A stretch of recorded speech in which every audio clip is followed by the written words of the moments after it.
टिके गुरु दोष रही आ गोटे लघु दोष रही।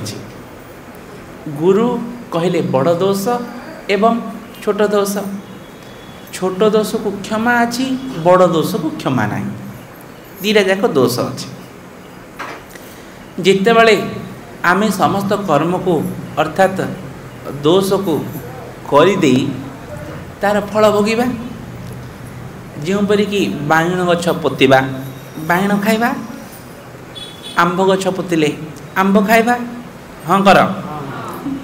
लेंबू गछ पोतिले लेंबू खाइबा, आउ एप्पल गछ पोतिले कमला खाइबा नहीं। अरे जो गछ पुतिबा से ही फल पाइबा। हेले कंटा गछ पुतिले कंटा आम गेंजीब तो, जदि विष वृक्ष लगेबा खाइले मरिबा तो। तेणु जो प्रकार वृक्ष लगेले आमे ठीक सही परी फल पाइबा, ठीक सही परी आमे जो प्रकार कर्म कले, कर्मण्ये बाधिकारस्ते मा फलेषु कदाचन मा कर्म फल हेतुर्भु माते संगस्तो कर्मणि। जो परी कर्म आमे करिबा तार ठीक अपरूप फल, से ही कर्मर फल को आमे ही प्राप्त करिबा, भोग करिबा। जेतेबेले भल कर्म करिबा, भलरे रहिबा, खुशी रे रहिबा, आनंद रे रहिबा, ऐश्वर्य भोग करिबा, भोग विलास रे मातिबा, देह सुस्थ रहिबो, मन उत्फुल्लता रहिबो, प्रफुल्ल रहिबो, समस्ते भल कहिबे इत्यादि सब भल कर्म द्वारा आमे ही कर्म करिछि तार फल भोग कर। जितेबेले मंद आसी जाउछि आमर भाग्यर दोष, देख देख देख कौन ग्रह दोष पड़िथिबो, शनि दोष पड़िथिबो, राहु दोष पड़िथिबो, हाँ कर सब दोष देख बाबा मान को। हरे कृष्ण।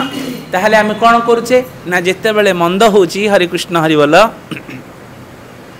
जितेबेले आमर मंद आरंभ होउछि सेतेबेले निजर भाग्य को निंदुछे, भाग्यर दोष बोली कहूचे। आज देवता मानकर दोष कहूचे, राहु दोष बा शनि दोष किंबा केतु दोष सब जाक दोष बोली कहूचे। गोटे भाग्य दोष आ गोटे दशा दोष, देवता मानकर दोष सब देखौछे, किंतु निज दोष को आमे केबे देखुने। निज दोषटा को देखुने, निजर दोषटा को न देखला पर्यंत हरिवल हरे कृष्ण आमे कौन करिबा ना सुख को पाई परिबा नाही, एवं अन्यर दोष को देखी देखी जीवन बीती जीव। दोषै रेतै कुल ज्ञानम। आज समस्तंकर दोष देखुचे, किंतु निजर दोष को आमे देखुने। निजर दोष जेतेबेले आमे देखिबा, निजर कुलर दोष, जातिर दोष, वर्णर दोष, आश्रमर दोष, निज गुणर दोष देखिबा पई पड़िबो। प्रथम रे कहिदे एले किए देखिबो ना, भक्त लोक ही देखिबो। कथा बोली बोली कहूछि, एले निजर दोष किए देखिबो ना, भक्त लोक ही देखिबो।